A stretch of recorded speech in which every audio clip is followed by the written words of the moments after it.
Seja bem-vindo, meu amigo ou minha amiga, e comenta aí de qual cidade você está vendo essa história. Já se inscreve no canal para não perder nenhuma história. Vou lhe contar uma coisa que ainda hoje não sei explicar direito. Fico tentando arrumar as palavras certas na cabeça, mas elas sempre escapam um pouco, como areia entre os dedos quando a gente aperta demais. Então, vou falar simples, do jeito que sou. E peço que o Senhor me dê paciência, porque não sou mulher de muita conversa. Mas essa história precisa ser dita antes que eu vá embora desta terra. Antes que a terra vá embora de mim. Meu nome é Teresa. Teresa Aparecida da Conceição. Viúva há 4 anos quando comprei aquele sítio. Mãe de 2 meninas. Lourdes, que tinha 8 anos, e Cissa, que ainda não completara 5. Meu marido, o Dário, morreu de febre tifoide numa sexta-feira de agosto, 3 dias depois que eu tinha rezado pela saúde dele na capelinha do sítio Fundão. Não adiantou. Deus ouviu, mas achou melhor levar. É assim que penso. Tenho que pensar assim, senão não aguento. Senão o coração vira pedra, e pedra não serve para criar filho. Ficamos sem nada. A casa onde morávamos era arrendada. A roça, arrendada. Eu trabalhava lavando roupa na casa de Dom Mirinha, que era boa mulher, mas não podia me aguentar para sempre. E as meninas crescendo. Lourdes já pedia caderno de escola. Cissa chorava de fome às vezes. Não todo dia, mas às vezes. E isso dói de um jeito que não tem remédio, sabe? Dói mais fundo do que qualquer perda que eu já conheci. Mais fundo que o luto do Dário, que Deus me perdoe de dizer isso. Quem já perdeu o chão sob os pés aprende a não ter medo da queda, porque já caiu, e levantou, e vai cair de novo, e vai levantar mais uma vez, enquanto tiver filha olhando. Foi o seu Bastião, o negociante do vilarejo, que me falou do sítio. Estava numa conversa de varanda, eu aguardando ele acabar de contar o dinheiro que me devia pelo trabalho de uma semana. 12 contos de réis pelo serviço de lavar, engomar e entregar 23 peças. Ele tinha o hábito de falar enquanto contava, como se o dinheiro fosse uma testemunha que precisava ouvir tudo. Teresa, você não quer comprar um pedaço de chão? Tem um sítio lá no ramal do Córrego Seco que ninguém quer. O dono foi embora para Goiás, deixou tudo, quer se livrar logo. Vende quase de graça. Olhei para ele sem entender. Sequei as mãos no avental. Seu Bastião, eu mal tenho dinheiro para comprar fubá. Eu empresto o que falta. Você me paga com o que plantar. Com o tempo. Ele disse com o tempo com uma naturalidade que deveria ter me assustado. Mas quem não tem nada, aceita qualquer coisa que pareça ser algo, mesmo que no fundo saiba que não é nada de graça. Fui ver o sítio numa manhã de outubro, com Lourdes agarrada na minha mão direita e Cissa no colo, pesada e quieta como costumava ser quando estava com sono. A estrada de chão batido tinha uns buracos que pareciam feridas na terra. A poeira cor de tijolo levantava com o vento quente e grudava na garganta, nos olhos, no cabelo. O sol estava já alto, mas a sombra não existia. A caatinga dos 2 lados estava seca, os galhos retorcidos contra o céu branco de calor como dedos de defunto. Cissa pediu água 2 vezes. Eu tinha uma garrafa de barro. Dei para ela primeiro. O sítio ficava no fim de uma curva, depois de um mamoeiro seco que parecia uma cruz. Quando eu dobrei aquela curva e vi a propriedade pela primeira vez, o coração fez um movimento que até hoje não sei classificar. Afundou e subiu ao mesmo tempo, como quando a gente engole alguma coisa que vai no caminho errado. Era uma casa baixa, de adobe cor de areia velha, com a cal descascada em placas grandes que lembravam mapa de lugar nenhum. O telhado de telha-canal estava partido em 2 lugares. Dava para ver o céu lá dentro, como se a casa tivesse se rendido à ideia de não ter mais teto. A porteira caída no chão, tomada de capim seco e feio. O terreiro coberto de entulho e de silêncio. O curral de madeira apodrecida, com as ripas dobradas para dentro como costelas quebradas.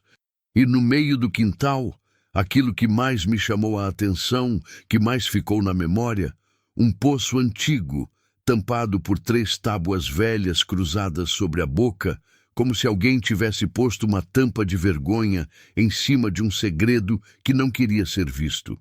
Lourdes me puxou pela mão. Mãe, essa casa é assombrada? Não respondi na hora. Fiquei parada olhando para o poço. Fiquei olhando para o telhado partido. Fiquei olhando para o pé de juazeiro torto que crescia num canto do terreiro, curvado para o lado, como se estivesse tentando se afastar de algo que estava embaixo dele. Depois olhei para as minhas filhas. Lourdes, com os olhos grandes esperando resposta. Cissa, que tinha escorregado do meu colo e estava agachada no chão, catando pedrinhas. Não, minha filha, é só velha, velha e cansada, assim como a gente. Os vizinhos mais próximos moravam a 2 quilômetros pelo ramal. Nita era a mais velha da estrada, 70 e poucos anos, que ela não sabia contar direito. Nasci antes da seca grande, depois da morte do padre velho, dizia. Ela tinha vivido na mesma casa de taipa desde que se entendia por gente e sabia de cada pedra daquela região como quem conhece as veias do próprio braço. Fui até ela naquela mesma tarde. Ela estava na varanda, debulhando feijão numa bacia de ágata lascada. Quando me viu chegar pela estrada com as meninas, ela pôs a bacia no chão devagar e ficou me olhando, com cuidado, com aquele jeito de quem sabe uma coisa e ainda está decidindo se conta. Nita, a senhora sabe por que o seu Ernesto foi embora do sítio do Córrego Seco? Ela ficou em silêncio por um tempo, pegou um punhado de feijão, debulhou, jogou na bacia. O barulho seco das vagens era o único som. Faz tempo que ninguém pergunta isso, menina. Eu preciso saber antes de assinar o papel. Ela me olhou de cima a baixo com aqueles olhos de velho que já viram de tudo e por isso não estranham mais nada. Aquela terra é encalhada, Teresa. Não nasce nada ali faz anos. O seu Ernesto tentou plantar feijão 3 vezes. Morreu antes de pegar a chuva. Milho, nada. Mandioca, nada. Até o capim enfraquece lá depois de um tempo. Diz que tem coisa enterrada que não deixa. O quê? Perguntei. Coisa como o quê? Ela balançou a cabeça devagar, como quem tivesse uma resposta incompleta e soubesse disso. Isso eu não sei, não. Ninguém sabe. Mas o seu Ernesto foi embora de madrugada sem avisar ninguém. Deixou a roupa no varal. Deixou o fogão aceso. Deixou até o cachorro e nunca mais voltou para pegar as coisas. Homem que vai embora deixando o cachorro, Teresa. Esse homem está fugindo de algo que não tem nome. Cissa puxou minha saia. Estava com fome. Agradeci. Nita e voltei pela estrada de terra vermelha, com o sol pesando nas costas e aquelas palavras pesando mais. Assinei o papel 3 dias depois. Coloquei o polegar com tinta no contrato porque minha letra era fraca, insegura, feita de pouco estudo e muito orgulho. O seu Bastião dobrou o papel com um sorriso de canto de boca, aquele sorriso de quem tem certeza que vai receber de volta mais do que emprestou. Na venda do Raimundão, onde as notícias corriam mais rápido que qualquer carta, já havia comentário antes do fim do dia. Ouvi quando passei buscando querosene. A viúva foi comprar terra amaldiçoada com as 2 filhas pequenas. Coitada. Ou louca. Às vezes é a mesma coisa. Comprei o querosene, pus as meninas na frente e fui embora sem olhar para trás. Não me importei. Todo mundo fala de queda quando vê alguém tentar subir. Não é maldade. É medo disfarçado de conselho. Nos primeiros dias, arrumei o que pude com o que tinha. Tampei os buracos do telhado com pedaços de lona velha que o seu Bastião jogou no negócio como se fosse presente. Varri o terreiro. Cortei o capim alto com a foice. Sozinha. Cissa dormindo na sombra rara de um pé de jurema. Lourdes me ajudando como podia. Carregando pedras, segurando a enxada quando eu precisava enxugar as mãos no avental e respirar. A casa tinha cheiro de tempo parado, de coisa fechada há anos que de repente recebe ar. Era um cheiro ruim, mas era um cheiro honesto. A casa não estava escondendo nada. Estava apenas esperando alguém que não tivesse medo de abrir as janelas. Abri todas. À noite, deitada no colchão velho de palha que rangia a cada movimento, eu escutava o sertão, os grilos em camadas, os de perto, os de longe, os de muito longe, o vento nas telhas que às vezes assobiava, às vezes calava de repente, como se tivesse se lembrado de algo. Um sapo gordo que morava embaixo da pia e coachava sozinho como se estivesse contando um problema para si mesmo. E então, bem quando o sono estava quase chegando, aquele som, baixo, muito baixo. Não era o vento, não era o sapo, não era o rangio da madeira da casa assentando no frio da noite. Era um som que vinha de baixo, de dentro da terra. Um som grave e lento, como uma respiração muito funda. Como se algo enorme e adormecido estivesse vivo embaixo do chão do meu quintal. Fiquei parada, de olhos abertos no escuro, com a mão pousada no peito das meninas que dormiam uma de cada lado de mim. O coração bateu 3 vezes muito rápido e depois se acalmou. A respiração da terra continuou por mais um momento. Ou eu continuei ouvindo, que às vezes é a mesma coisa, e depois parou. Atribuía ao cansaço, atribuía à solidão que faz a gente ouvir coisas, atribuía ao medo de ter tomado uma decisão grande demais para uma mulher com pouco estudo e 2 filhas para criar. Rezei uma Ave-Maria. Fechei os olhos, dormi. Mas de manhã, quando levantei descalça e pisei no chão de terra batida do terreiro, o chão embaixo do meu pé, bem ali onde o pé de juazeiro se inclinava, estava ligeiramente diferente, mais ceder, mais vivo, como se durante a noite alguma coisa lá embaixo tivesse se movido 1 palmo para cima, na direção de mim. Não disse nada para as meninas. Peguei a enxada e fui trabalhar. Foram 6 meses de resistência pura. Não tem outra palavra. Resistência é quando a gente não está vencendo, mas também não está sendo vencida. Fica ali no meio, de teimosia, porque não tem para onde ir. Todo dia eu acordava antes do sol, com a sensação de que hoje ia ser diferente. Todo dia o sol nascia igual, quente e branco, e a terra ficava igual, dura, vermelha, fechada como punho. Plantei feijão em outubro. Reguei com a água do poço que ainda não tinha aberto. Carregava balde por balde de um córrego a 300 metros, com Lourdes me ajudando no caminho de volta e Cissa correndo na frente. O feijão brotou fino, amarelo, e morreu antes de ter 3 folhas. Plantei maxixe. Murchou antes do tempo, como se a terra tivesse sugado a vida dele por dentro sem deixar marca por fora. Tentei abobrinha, tomateiro, até um pé de coentro numa lata enferrujada na janela da cozinha. Nada vingava. Era como plantar em couro. Denita passou uma tarde e ficou me olhando plantar sem dizer nada por um bom tempo. Depois falou, devagar, com aquela voz de quem está entregando uma coisa cara. Você está plantando fundo demais, Teresa. Tô plantando como sempre plantei, Denita. Nessa terra, não. Aqui você planta raso. A vida dessa terra não está em cima. Está embaixo. Ela foi embora sem explicar o que queria dizer.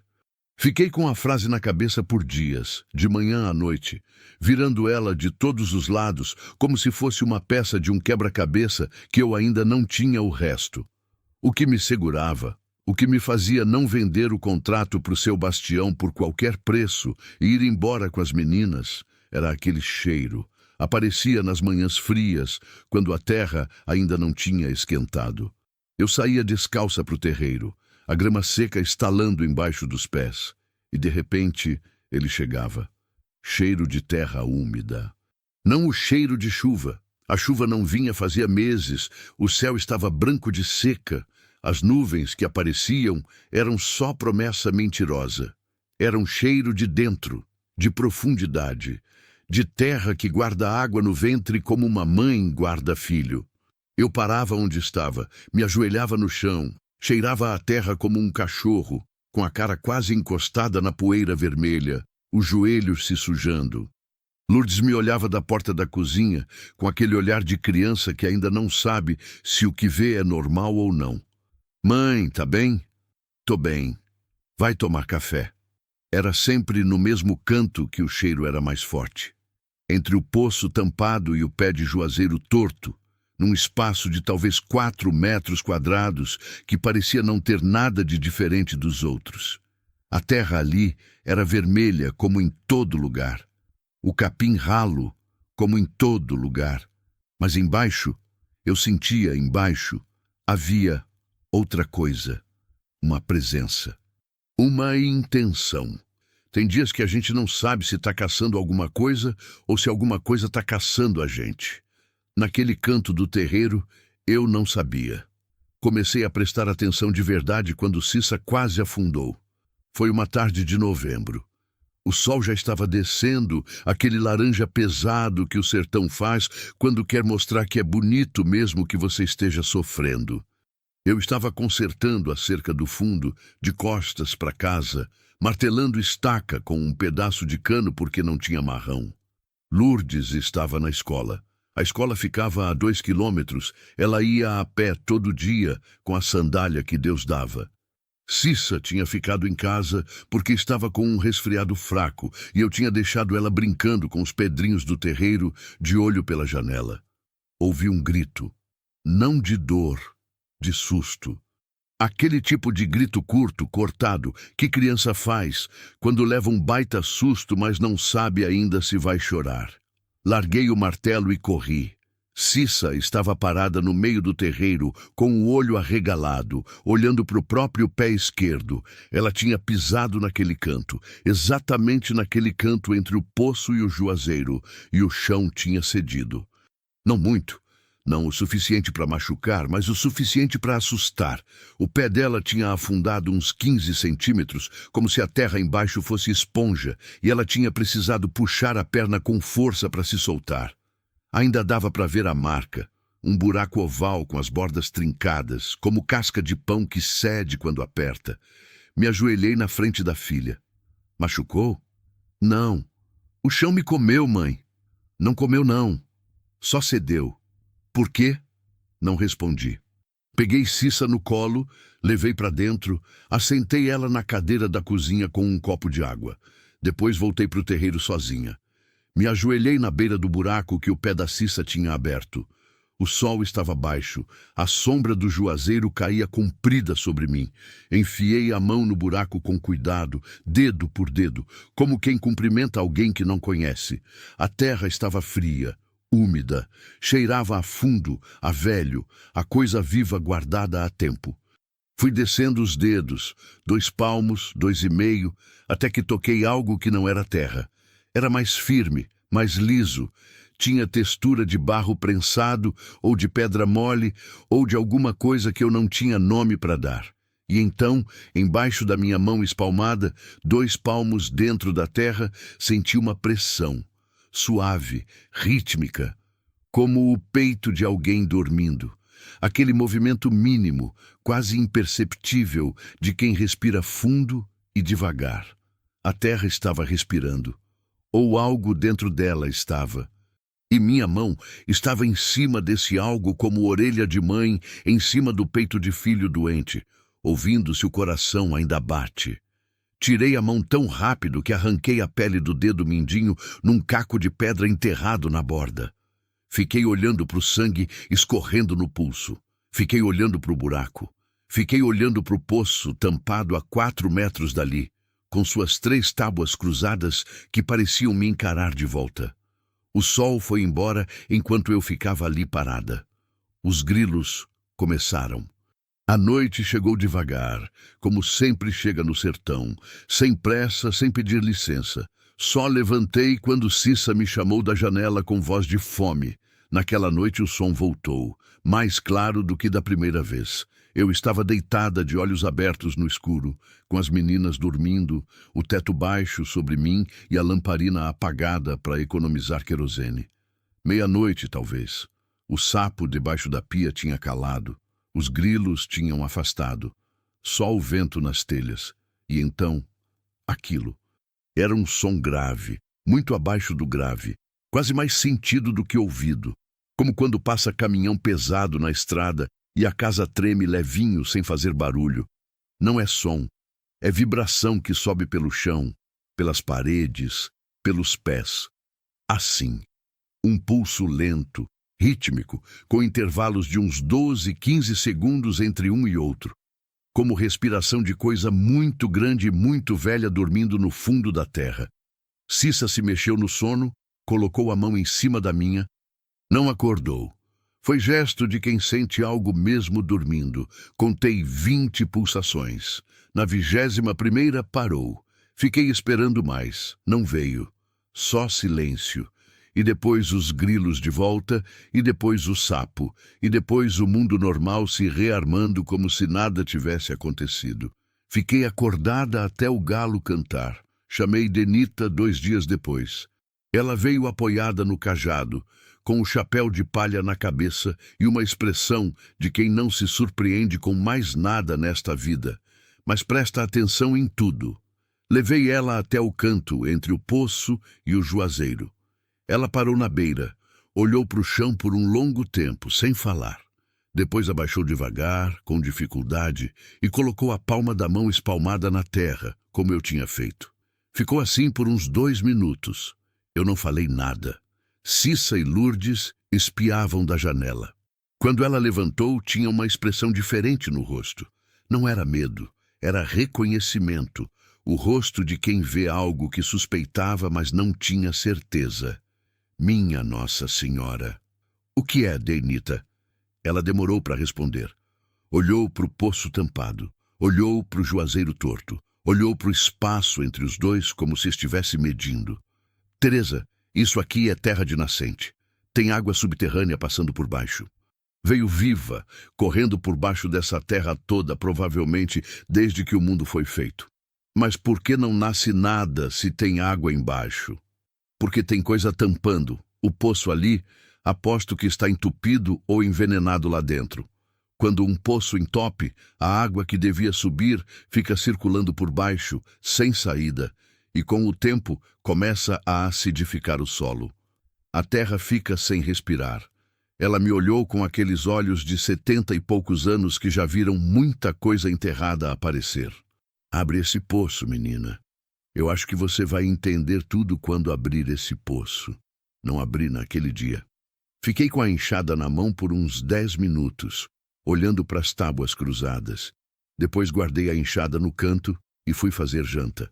Às vezes, a gente precisa de um tempo entre saber que existe uma resposta e de fato ter coragem de olhar para ela. Entre a pergunta e a resposta tem um espaço que é puro medo. E esse medo precisa ser respeitado. Porque quando a gente ignora o medo e vai fundo demais, rápido demais, o que encontra não é clareza, é confusão, é terra desabando. Mas a terra não esperou. Na manhã seguinte, acordei e fui para o terreiro ainda de camisola, ainda com sono, e o chão naquele canto estava diferente. A trinca que o pé da Cissa tinha aberto tinha alargado. Não muito. 2, 3 dedos a mais para cada lado, mas tinha alargado. Como se durante a noite lá embaixo, aquele pulso lento tivesse empurrado mais um pouco. Sentei na soleira da porta. Olhei para o poço. Olhei para o juazeiro. Olhei para o canto do chão que estava respirando. Fui buscar a enxada. Tem hora que a coragem não chega sozinha. Ela precisa que a necessidade empurre por trás e o medo fique com vergonha de ser o maior na sala. Cavei por 3 dias seguidos, nas manhãs antes do sol esquentar, antes das meninas acordarem, antes do mundo acordar e começar a me pedir coisas. A terra saía em camadas que contavam uma história. Primeiro a capa vermelha e seca, aquela que todo mundo vê, a terra que parece morta. Depois uma faixa de argila mais escura, mais coesa, que grudava na enxada e cheirava forte. E então, na 3ª manhã, quando a enxada foi fundo e o cheiro subiu de vez, terra preta. Úmida, rica, escura como café, cheirando a vida represada por anos. Terra preta debaixo do sertão seco. Fiquei ajoelhada no fundo daquele buraco de meio metro, com a terra preta nas mãos. E chorei. Não de tristeza, de alívio, de reconhecimento. Aquele tipo de choro que vem quando a gente descobre que não estava errada, que aquela voz dentro de si que dizia fica, Teresa, fica, não era loucura nem desespero. Era intuição, era fé com cheiro de terra molhada. Mas ainda não sabia o que estava de verdade lá embaixo. A terra preta era só o começo, o pulso, o som, as rachaduras. Isso tinha outra explicação. Uma que eu ia encontrar quando abrisse o poço, e dessa vez eu ia abrir. O dia em que abri o poço foi numa quarta-feira de março. Tinha chovido na véspera, uma chuva fina, quieta, daquelas que chegam de mansinho antes do amanhecer e molham tudo sem fazer barulho, como visita que entra pela janela em vez da porta. Quando acordei, o cheiro de terra molhada dentro de casa era tão forte que eu achei por um segundo que tinha chovido dentro. Cissa estava acordada antes de mim, sentada na janela com os joelhos no peito, olhando o terreiro reluzir no escuro que antecede o dia. "Mãe, a terra está fumando", ela disse sem me olhar. Me levantei e fui até ela. O terreiro de fato exalava um vapor baixo, quase invisível, que subia do chão molhado em filetes tortos e sumia no ar da madrugada. Mas era no canto do poço que o vapor era mais denso. Uma nuvenzinha branca e persistente, girando devagar sobre as tábuas cruzadas, como se a terra estivesse respirando mais fundo do que nos outros dias, aliviada pela chuva, ansiosa por algo. Senti que era o dia. Não foi pensamento, foi certeza no estômago, daquelas que não pedem explicação. Lourdes, quando acordar, não deixa a Cissa sair para o terreiro. Fica dentro com ela. "Por quê, mãe?" "Porque eu vou abrir o poço." Lourdes me olhou de um jeito que ela tinha aprendido do Dário. Cabeça levemente inclinada, olho sereno, mas atento, como quem registra tudo sem comentar. Assentiu. Voltou para a cama. Eu me vesti no escuro, peguei a enxada, a alavanca de cano que usava para soltar Mourão preso, e fui para o terreiro com os pés ainda descalços na terra fria e molhada. As 3 tábuas que tampavam o poço eram velhas de verdade. Não velhas de desleixo, mas velhas de propósito, colocadas ali por alguém que queria que ficassem. Estavam cruzadas e pregadas umas nas outras com pregos grossos enferrujados, e por cima tinham sido cobertos com barro seco, como uma crostas, como selo. Quem tampou aquele poço não queria que abrissem tão cedo. Trabalhei por quase 1 hora. Primeiro com a alavanca, soltando as tábuas do barro que as prendia ao redor da boca. Depois com a enxada, batendo devagar nos pregos enferrujados, até que as tábuas cedessem uma por uma. A madeira estava úmida por baixo, úmida e escura, cheirando a mofo e a fundo. Quando a última tábua saiu, soltei um som involuntário. Não grito, não palavra, só o som que a gente faz quando algo pesado vai embora de repente. A boca do poço estava aberta. Era um círculo de pedra lavrada. Alguém tinha talhado aquelas pedras com cuidado, encaixado uma por uma num trabalho que levou tempo e conhecimento. Não era o poço improvisado de fazenda pobre. Era a obra de gente que sabia o que estava fazendo e por quê. A boca tinha talvez 70 centímetros de diâmetro. O interior era escuro como o olho fechado. E de dentro subia um frio úmido e um cheiro que me parou. Cheiro de água limpa, água de verdade, água viva. Peguei uma pedra pequena e joguei dentro. O Ploft veio em menos de 2 segundos. Água a menos de 3 metros de profundidade, numa terra que a região inteira chamava de seca, amaldiçoada, morta. Fiquei de joelhos na beira do poço, com as mãos tremendo levemente, não de medo, de emoção, que às vezes se parece com medo quando a gente não está acostumada a ser surpreendida para bem. Foi quando me inclinei mais para ver dentro que o vi. Nas pedras da parede do poço, logo abaixo da borda, havia marcas. Não marcas de ferramentas, não marcas de tempo. Eram entalhes feitos de propósito, letras ou símbolos, ou as duas coisas ao mesmo tempo, gravados na pedra com cuidado de quem tem tempo e intenção. Puxei a lamparina que tinha deixado no chão e inclinei a luz para dentro. As marcas eram nomes, uma coluna de nomes entalhados na pedra, um embaixo do outro, cada um com uma data ao lado. O mais antigo que consegui ler, com a letra desgastada, mas ainda visível, dizia Benedita, 1887. Abaixo, Joaquim dos Santos, 1888. Depois mais nomes, mais datas, subindo pelo tempo. E ao lado de cada nome, uma marca diferente. Um círculo, uma cruz, uma onda. Não entendia o que significavam, mas entendia que aquele poço não era apenas poço. Alguém tinha usado aquela pedra como memória, como testemunho. Aquele poço era um registro de pessoas, de datas, de algo que havia acontecido ali que ninguém mais lembrava. Minhas mãos tremiam de verdade agora. A lamparina tremia junto e as sombras dentro do poço dançavam, faziam os nomes parecerem mover. Senti o suor frio na nuca, apesar do frio da manhã.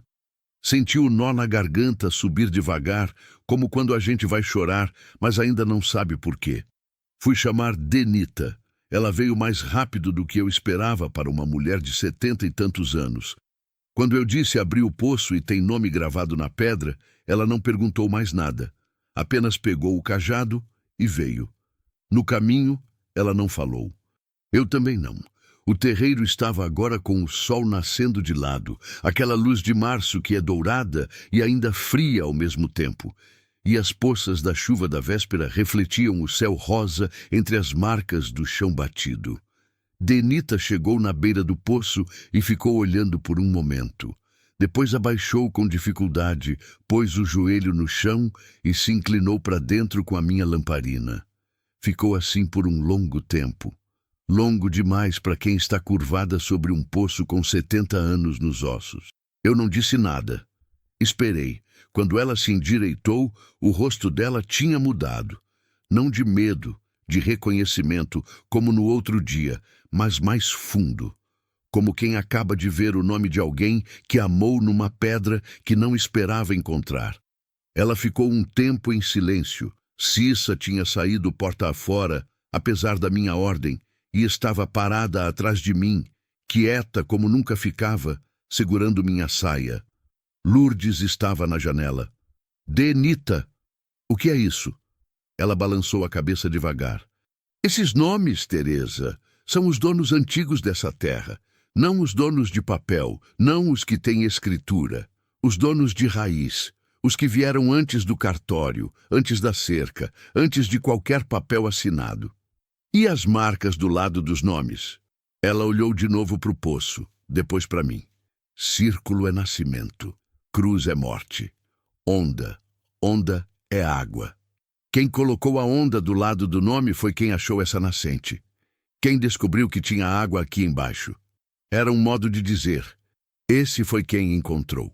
Esse foi quem deu vida a essa terra. Ela fez uma pausa. Depois disse mais baixo. O seu Ernesto tampou esse poço, Teresa. Sei disso agora. Porque quando ele tentou vender a terra, achou que o comprador pagaria mais se não soubesse da nascente. Tampou o poço, deixou a terra parecer morta e ainda assim ninguém quis comprar. E aí foi embora com a culpa e o segredo junto. O silêncio que veio depois daquilo era pesado como terra molhada. Mas não era só o poço. Esse era o ponto. Eu ainda não sabia que o poço era apenas a entrada. Nos dias seguintes, com o poço aberto e a água subindo limpa e fria, a terra começou a mudar. Não de um dia para o outro, mas visivelmente, semana a semana, como se a terra estivesse se lembrando de como se comportava antes de ter sido tampada. A trinca entre o poço e o juazeiro alargou, mas em vez de secar mais ainda, começou a umedecer por dentro. O capim em volta ficou mais verde. Um fio de água apareceu numa fresta da terra perto do curral, escorrendo macio como conversa de velho. E então, encontrei a caixa.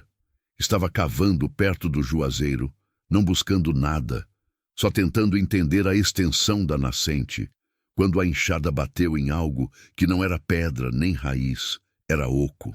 Parei. Escavei com as mãos, afastando a terra preta com os dedos, palmo por palmo, até revelar a tampa de uma caixa de madeira grossa, escurecida pela terra e pelos anos, mas intacta. Presa ao lado de fora, amarrada com arame oxidado, havia um saquinho de couro duro como casca de árvore. Sentei no chão com a caixa no colo.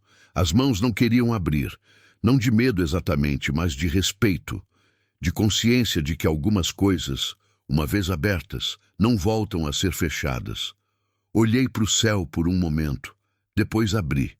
Dentro havia documentos, papéis dobrados em camadas, envoltos num pano encerado que tinha mantido a umidade longe. Abri o primeiro com cuidado, como quem abre carta de morto. A letra era miúda, inclinada, de gente com estudo de escola antiga. Li devagar, em voz baixa, sozinha ali no terreiro com o sol da tarde nos ombros. Era uma escritura de terra, não do sítio inteiro, mas de uma faixa específica, a faixa que incluía o poço, o juazeiro e os 400 metros ao redor, datada de 1891. E o nome nela, o nome do dono legal dessa faixa, não era Ernesto, não era Bastião, não era nenhum nome que eu conhecia. Era um nome de mulher, Benedita Francisca da Nascente. O mesmo nome gravado primeiro na pedra do poço. A mulher com o círculo do lado, nascimento, e a onda, água. A mulher que tinha encontrado a nascente, que tinha construído o poço com as pedras lavradas, que tinha registrado em cartório uma posse que provavelmente ninguém queria registrar por ela, uma mulher sozinha no sertão de 1891. E dentro do saquinho de couro amarrado na caixa, havia mais uma coisa, uma chave de ferro escurecida e um papel dobrado ao meio com apenas uma linha escrita. Quem tiver coragem de abrir o poço que eu fechei por último, que abra também a porta que essa chave guarda. Virei a chave nas mãos por um longo tempo. Era velha, pesada, do tipo que abria cadeado de portão ou de paiol. Olhei para o terreiro. Olhei para o curral apodrecido. Olhei para a casa. E então olhei para um lugar que eu ainda não tinha olhado com cuidado. O fundo do quintal, onde o mato tinha crescido alto e denso, onde eu nunca tinha ido porque parecia não ter nada. Tinha alguma coisa. Com o facão, cortei o mato por uns 20 metros até encontrar o que estava escondido ali. Não construção grande, não tesouro de romance, não nada daquilo que a cabeça imagina quando encontra uma chave e um recado misterioso. Era uma porta pequena de madeira grossa, embutida numa parede de pedra que eu nunca tinha reparado porque estava completamente coberta de vegetação. Uma parede baixa, de uns 2 metros de altura e talvez 6 de comprimento, com telha colonial por cima, o que sobrava de uma construção muito mais antiga do que a casa onde eu morava. Encaixei a chave, girou com resistência, rangendo como osso que não é dobrado faz tempo. A porta abriu para dentro, era escuro, esperou meu olho se acostumar, depois vi. Era um cômodo baixo, de pedra lavrada, seco por dentro apesar de tudo, seco e limpo com aquele limpo de coisa que foi cuidada antes de ser fechada. E nas paredes, nas prateleiras de pedra saindo da parede, havia coisas. Ferramentas velhas, mas intactas.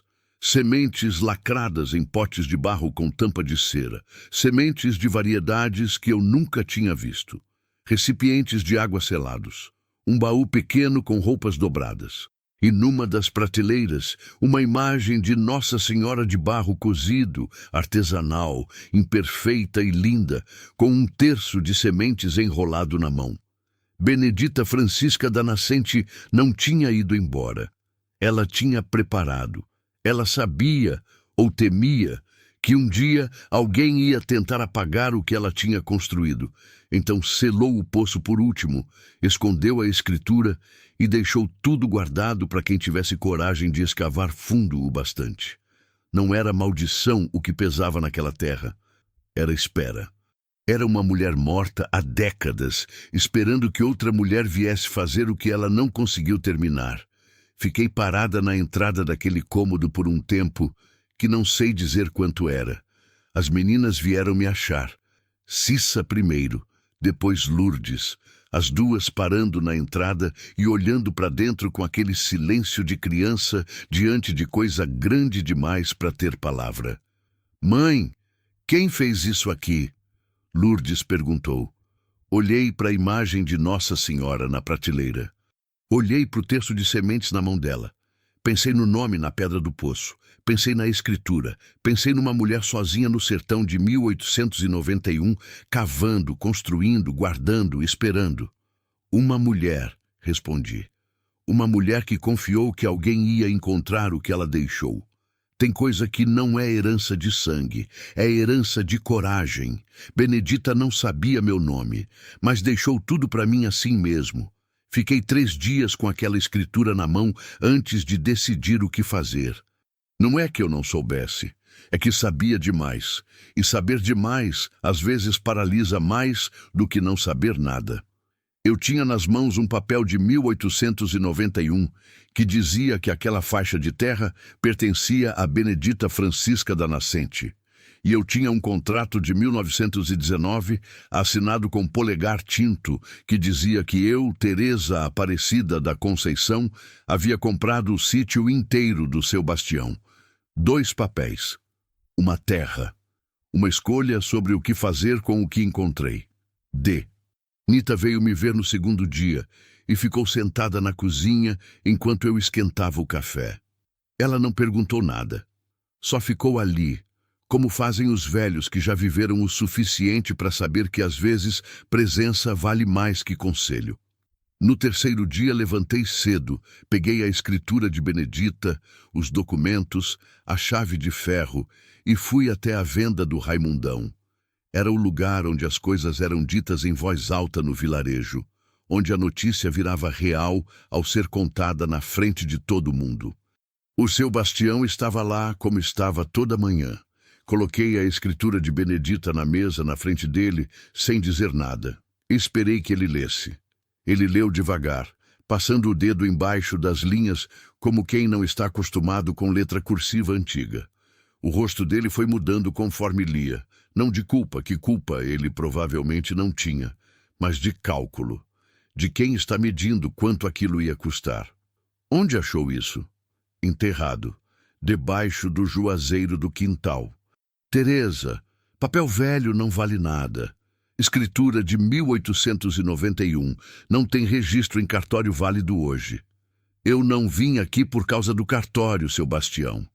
Ele me olhou por cima do papel com aquele olho de negociante que está sempre avaliando. Então por que veio? Vim para contar o que encontrei, porque essa terra tem história, e história precisa ser dita em voz alta para não morrer de novo. Silêncio. Os outros homens na venda estavam ouvindo. Fingiam não estar, mas estavam. Esse era o ponto. Eu não tinha vindo para exigir nem para reclamar. Tinha vindo para que todo mundo soubesse que aquela terra não era terra morta, não era terra amaldiçoada, não era terra de ninguém, era terra de Benedita. E agora era terra minha, e ia virar terra viva. Voltei para casa com a escritura no bolso do avental e uma leveza no peito que não tinha há muito tempo. Não porque tinha vencido nada, não tinha vencido nada. O seu bastião ainda queria seu dinheiro. A terra ainda estava em disputa no mundo dos papéis. E eu ainda era uma viúva pobre com 2 contratos contraditórios e nenhum advogado. Mas eu tinha feito a única coisa que estava ao meu alcance. Tinha tirado o segredo do buraco e jogado na luz do dia. Benedita tinha enterrado o dela para proteger. Eu desenterrei o meu para libertar. Naquela semana, comecei a usar o que estava no cômodo de pedra. As sementes lacradas nos potes de barro eram variedades que Donita reconheceu de imediato quando trouxe. Feijão de corda da espécie mais resistente à seca, milho cateto de grão pequeno e duro que brotava mesmo em terra difícil, abóbora menina de casca fina que crescia rápido. Variedades que os mais velhos lembravam, mas que ninguém mais plantava, porque tinham sido substituídas por sementes de comércio que precisavam de mais água e mais adubo. Sementes de antes. Sementes que Benedita tinha guardado para quem viesse depois. Com o poço aberto e a nascente livre, o fio de água que tinha aparecido perto do curral cresceu. Num mês, havia um regato fino, mas contínuo, cortando o terreiro de um lado ao outro, sumindo no mato do fundo como se fosse visitar algum lugar que só ele sabia. A terra preta que eu tinha encontrado cavando se espalhava mais do que eu pensava. Era uma faixa larga de solo fértil que a água subterrânea tinha alimentado por décadas debaixo da crosta seca, esperando só ser liberada para respirar. Plantei as sementes de Benedita na terra preta. Em 3 semanas, o feijão estava verde, viçoso, firme, sem pedir mais do que a água do regato e o sol de todo dia. Lourdes foi para a escola na 2ª semana de abril e contou para a professora que a mãe tinha encontrado água no sítio amaldiçoado. A professora contou para a diretora. A diretora contou para o marido, que era vereador. No fim de maio, um homem do governo municipal veio ver o poço. Ficou olhando por um tempo, fez anotações, foi embora sem comentar muito. 2 semanas depois veio outro, com instrumentos que eu nunca tinha visto, e ficou medindo a vazão da nascente por um dia inteiro. O laudo que ele produziu dizia, em linguagem técnica que Dosnita me explicou palavras por palavra, que a nascente do sítio do córrego seco tinha vazão suficiente para abastecer não apenas a propriedade, mas potencialmente a região inteira, se fosse corretamente canalizada. Que havia ali um aquífero, uma bolsa d'água subterrânea de dimensões consideráveis, que a terra sobre ele era extraordinariamente fértil e que era incompreensível que ninguém tivesse identificado aquilo antes. Nita leu essa última parte em voz alta, parou e olhou para mim com um sorriso torto. Incompreensível, ela repetiu.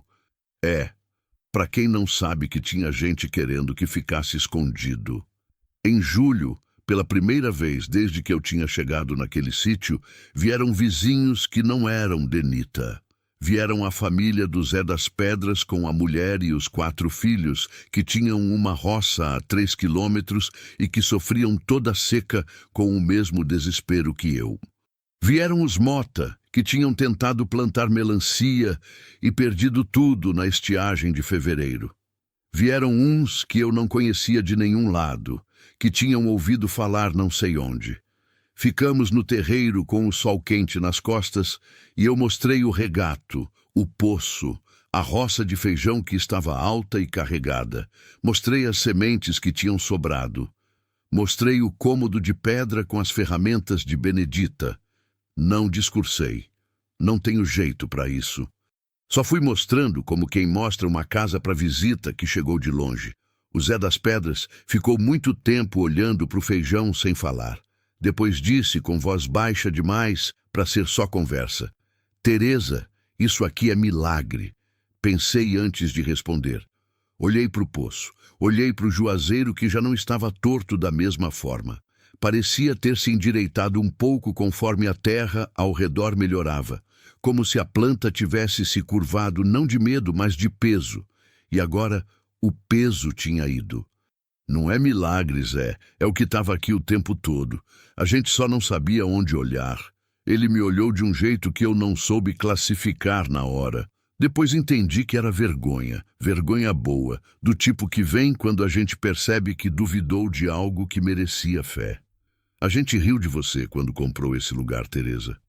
Eu sei. Me desculpe. Não tenho que desculpar. Eu tinha medo também. Mas havia ainda uma coisa que eu precisava resolver. Uma coisa que ficava na minha cabeça toda noite quando apagava a lamparina. O nome na pedra do poço. Benedita Francisca da Nascente. Quem tinha sido ela? O que tinha acontecido com ela? Por que a escritura dela estava enterrada em vez de registrada? Por que a terra tinha ficado com outros donos se ela tinha registro? Nita não sabia, mas sabia quem podia saber. Havia um velho padre numa cidade a 12 quilômetros, Padre Honório, que tinha mais de 80 anos e que, segundo Nita lembrava de tudo que tinha acontecido na região desde antes de ela nascer. Fui até ele numa tarde de agosto, a pé, com Lourdes do lado e Cissa nas costas parte do caminho.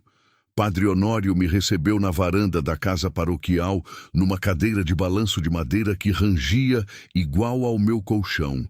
Era um homem pequeno, encolhido pelo tempo, com os olhos claros de quem já foi mais forte e ainda guarda a memória disso. Quando falei o nome de Benedita Francisca da Nascente, ele parou de balançar. Ficou me olhando por um tempo que pareceu longo demais. Depois fechou os olhos, não de cansaço, de lembrança. Abriu de novo e disse, devagar, como quem retira palavras de um lugar fundo onde estão guardadas com cuidado, que Benedita tinha sido uma mulher livre, filha de escravizados, que havia chegado àquela região no final do século XIX com nada e havia construído tudo com as próprias mãos. Que havia registrado a terra em seu nome num cartório da cidade, o que era quase impossível para uma mulher negra sozinha naquele tempo. Que havia morrido sem herdeiros diretos e que depois da morte dela, a terra havia sido tomada por quem tinha mais poder e menos escrúpulo, e a escritura dela havia desaparecido dos registros como por milagre do avesso. Mas ela tinha guardado uma cópia, tinha enterrado, tinha selado, tinha deixado a chave e o recado. Tinha confiado que um dia alguém ia escavar fundo o bastante. Benedita não sabia quando, não sabia quem, só sabia que alguém ia aparecer que precisasse tanto daquela terra quanto ela tinha precisado, e que esse alguém ia ter coragem de olhar para o que os outros tinham aprendido a ignorar. Voltei para casa com a cabeça cheia e o peito pesado. Não de tristeza, mas de algo que não tem nome certo em português. É quando a gente recebe uma herança que não pediu, de alguém que não conheceu, e sente o peso e a responsabilidade disso ao mesmo tempo. Benedita tinha carregado sozinha o que eu agora carregava. Ela tinha construído, sido apagada, e ainda assim encontrado um jeito de continuar existindo na pedra, na terra, nas sementes. Naquela noite, depois que as meninas dormiram, fui até o cômodo de pedra com a lamparina. Sentei no chão de terra batida, em frente à imagem de Nossa Senhora que Benedita tinha deixado na prateleira. Fiquei olhando por um longo tempo. A imagem era imperfeita. O rosto assimétrico, as mãos desiguais, o barro mal alisado em certos lugares. Era bonita exatamente por isso. Era feita por alguém que tinha fé, mas não tinha escola de arte. Era fé com as mãos. Rezei, não com palavras, com presença, com o tipo de oração que não tem forma de oração, mas é o que de mais sincero a gente consegue oferecer quando está sozinha no escuro, com uma lamparina e uma imagem de barro e o peso de duas histórias que se encontraram por debaixo da terra. Benedita, eu encontrei o que você deixou. Vou cuidar do que você construiu. Não vou tampar o poço. Não sei se ela ouviu. Não sei se alguma coisa houve, mas sei que quando saí daquele cômodo e fechei a porta velha atrás de mim, o terreiro estava diferente, ou eu estava diferente, que às vezes é o que muda de verdade. O regato corria na escuridão com aquele som de água em caminho, que é um dos sons mais bonitos do mundo.